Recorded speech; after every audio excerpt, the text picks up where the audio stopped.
Hello students, स्वागत है आप सभी का आपके अपने यूट्यूब चैनल प्रिंसवुड एजुकेशन में।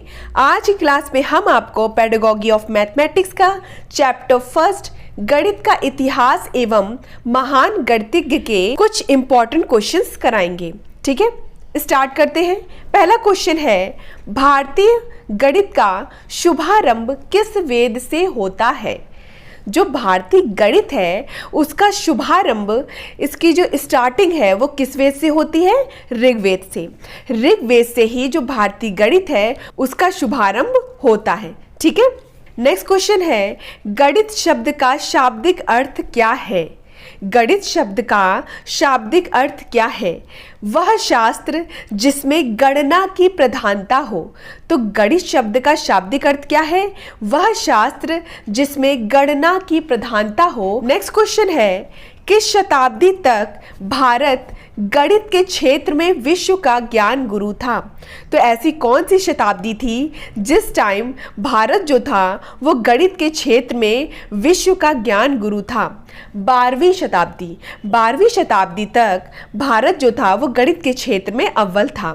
ठीक है, क्वेश्चन है आपका, गणित का इतिहास मुख्य रूप से कितने कालखंडों में विभक्त किया जा सकता है? तो गणित का जो इतिहास है वो मुख्य रूप से 5 कालखंडों में विभाजित किया जा सकता है। 5 कालखंड कौन कौन से? आदिकाल, पूर्व मध्यकाल, मध्यकाल अथवा स्वर्णकाल, उत्तर मध्यकाल और वर्तमान काल। तो 5 काल कौन कौन से हो गए? आदिकाल, पूर्व मध्यकाल, मध्यकाल अथवा स्वर्णकाल, उत्तर मध्यकाल और वर्तमान काल।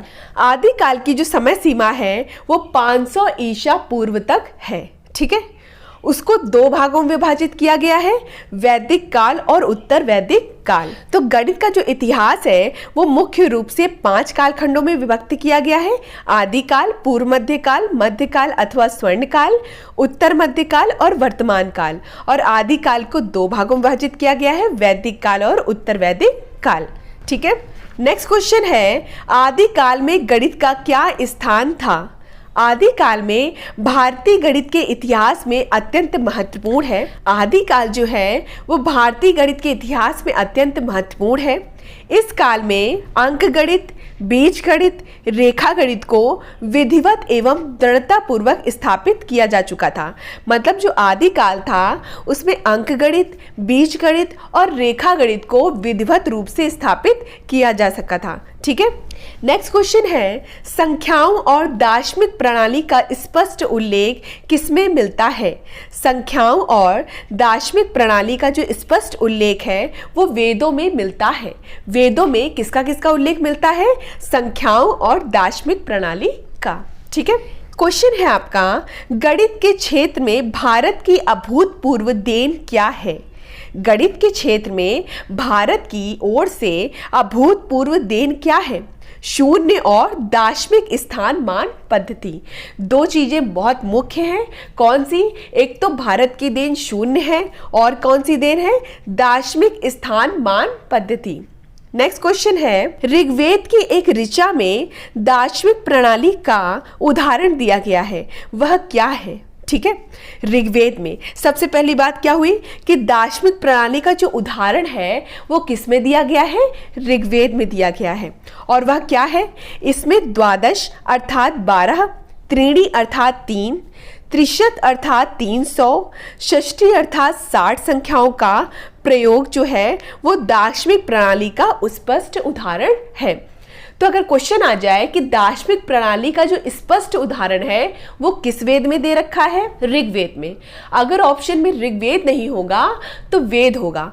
ठीक है, तो दार्शनिक प्रणाली का जो उदाहरण है वो वेदों में दे रखा है। वेद के अंतर्गत किस में दे रखा है? ऋग्वेद में। ठीक है, नेक्स्ट क्वेश्चन है, अरब के लोग 1 से 9 तक के अंकों को क्या कहते हैं? ठीक है, जो अरब के लोग हैं वो 1 से 9 तक के जो अंक हैं, मतलब 1, 2, 3, 4, 5, 6, 7, 8, 9, 1 से लेकर जो 9 तक अंक हैं उन्हें क्या कहते हैं अरब के लोग? हिंदसा कहते हैं। क्या कहते हैं? हिंदसा। क्वेश्चन पूछा गया है कई बार कि जो अरब के लोग हैं वो 1 से 9 तक के अंकों को क्या कहते हैं? हिंदसा कहते हैं। दार्शनिक स्थान मान पद्धति भारत से अरब गई और अरब से पश्चिमी देशों में पहुंची। तो जो दार्शनिक स्थान पद्धति थी वो किसकी देन है? भारत की देन है, ठीक है। और इसका स्पष्ट उदाहरण कहाँ देखने को मिलता है? ऋग्वेद में देखने को मिलता है।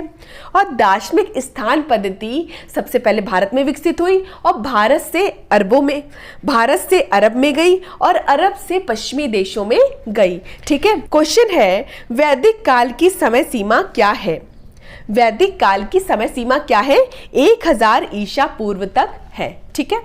क्वेश्चन है, पश्चिमी देशों में 0, 1, 2, 3, 4, 5, 6, 7, 8, 9 को क्या कहा जाता है?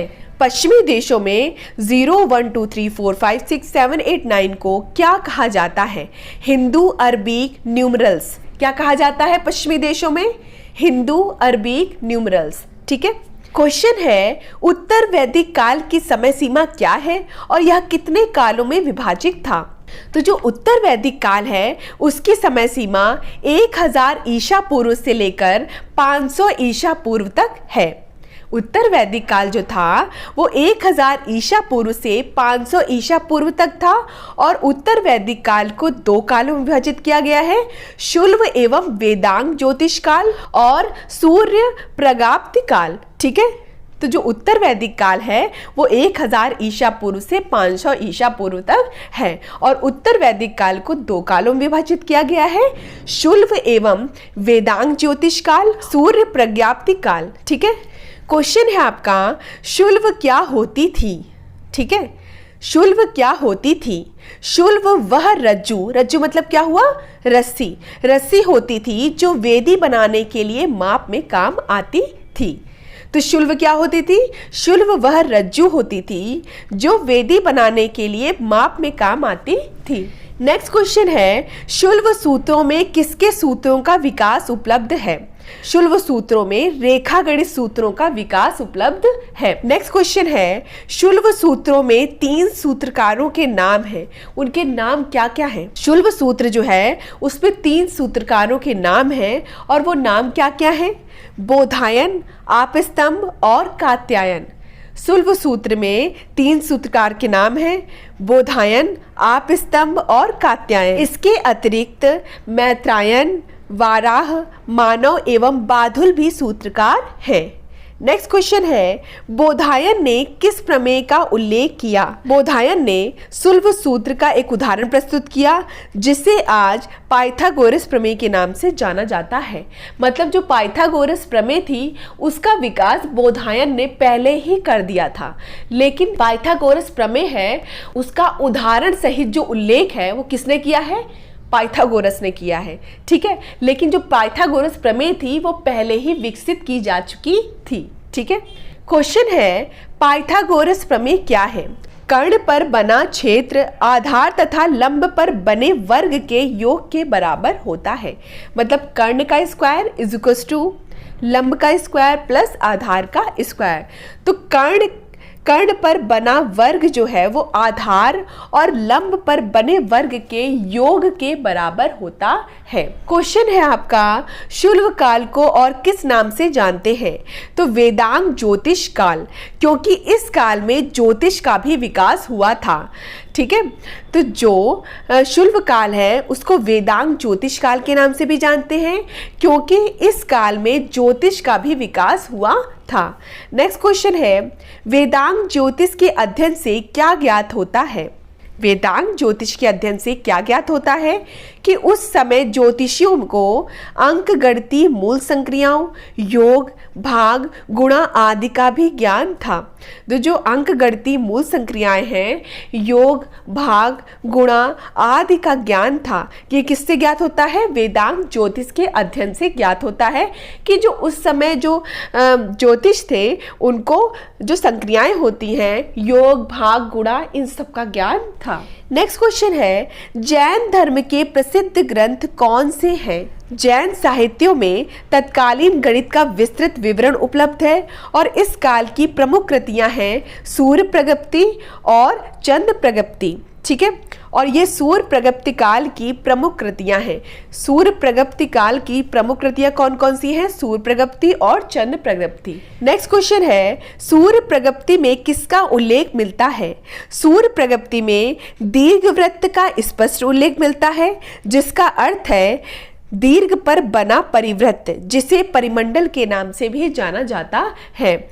तो सूर्य प्रगति में दीर्घवृत्त का स्पष्ट उल्लेख मिलता है। क्वेश्चन है आपका, भगवती सूत्र में परिमंडल शब्द किसके लिए प्रयुक्त किया गया है?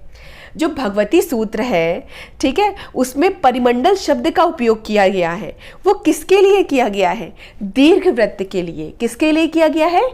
दीर्घवृत्त के लिए किया गया है, जिसके दो प्रकार भी बताए गए हैं, प्रतर परिमंडल और घन परिमंडल। ठीक है। क्वेश्चन है आपका, गणित एवं ज्योतिष में किसका योगदान अधिक रहा है? जैनाचार्यों का। तो गणित और ज्योतिष में जो सबसे अधिक योगदान रहा है वो जैन आचार्यों का रहा है। उन्होंने भिन्न मिश्रानुपात, लेखन पद्धति, बीजगणितीय समीकरण, विविध श्रेणियां जैसे क्रमचय, संचय, समुच्चय, घातांक पर भी प्रकाश डाला है। तो जैनाचार्य जो थे उन्होंने भिन्न का भी विकास किया, मिश्रानुपात, लेखन पद्धति, क्रमचय, संचय और समुच्चय, घातांक, इस सब पर प्रकाश डाला। इसलिए जो गणित एवं ज्योतिष पर सबसे अधिक योगदान की बात कही जाती है वो जैनाचार्यों की कही जाती है, मतलब जो जैन आचार्य थे उनके बारे में। ठीक है। क्वेश्चन है, किसने लघुगणक का आविष्कार किया? John Napier. जॉन नेपियर ने लघुगणक का आविष्कार किया। क्वेश्चन है आपका, बौद्ध साहित्य में गणित को कितने भागों में बांटा गया है? तो बौद्ध साहित्य में गणित को दो भागों में बांटा गया है, गणना और संख्यान। संख्यान मतलब क्या हुआ? जो उच्च गणित होती है। बौद्ध साहित्य में गणित को दो भागों में बांटा गया है। कौन कौन से? गणना और संख्यान, उच्च गणित। क्वेश्चन है आपका, संख्याओं का वर्णन कितने रूपों में किया गया है? तो संख्याओं का वर्णन संख्येय, असंख्येय तथा अनंत इन रूपों में किया गया है, मतलब काउंटेबल, अनकाउंटेबल और इन्फिनाइट, संख्येय, असंख्येय और अनंत। नेक्स्ट क्वेश्चन है, पूर्व मध्यकाल की समय सीमा क्या है? पूर्व मध्यकाल की जो समय सीमा है वो 500 ईसा पूर्व से 400 ईसा पूर्व तक है। कब से कब तक है? 500 ईसा पूर्व से लेकर 400 ईसा पूर्व तक है।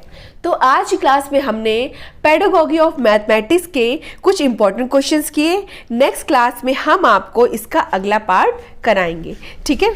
बीएड सेकेंड सेमेस्टर के चारों पेपर्स की प्लेलिस्ट का जो लिंक है वो डिस्क्रिप्शन बॉक्स में दिया गया है, वहां से जाकर आप सभी क्लासेस देख सकते हैं। पीडीएफ के लिए आप हमारे व्हाट्सएप नंबर 9580886699 पर मैसेज करके सभी पीडीएफ प्राप्त कर सकते हैं। बीएड सेकेंड सेमेस्टर की सभी पीडीएफ जो हैं वो 99 रुपीज़ की हैं, जिसमें आपको थ्योरी भी दी जाएगी और ऑब्जेक्टिव क्वेश्चंस भी दिए जाएंगे। धन्यवाद। मिलते हैं अपनी नेक्स्ट क्लास में।